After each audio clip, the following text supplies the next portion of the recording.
Ya ben bu kadar çekeyim.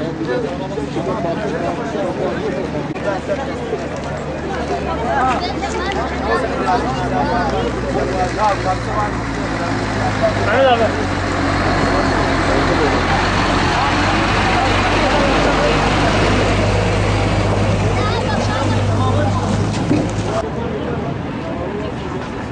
Ama bu gitmiyor.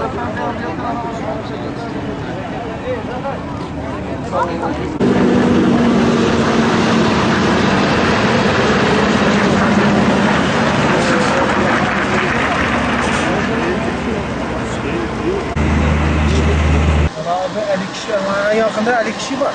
Adam geldi bir baktım kafa tam duvara çarptı. Bir baktım bizden de bir.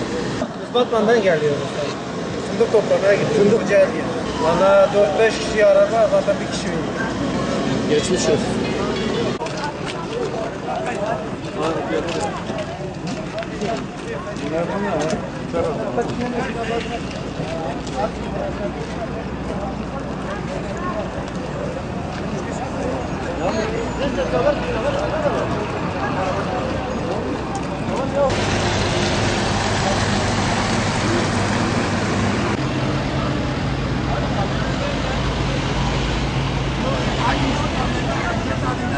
Bu arkadan vurayım ben şimdi kamyonlarla bir iki resim çekeyim abi.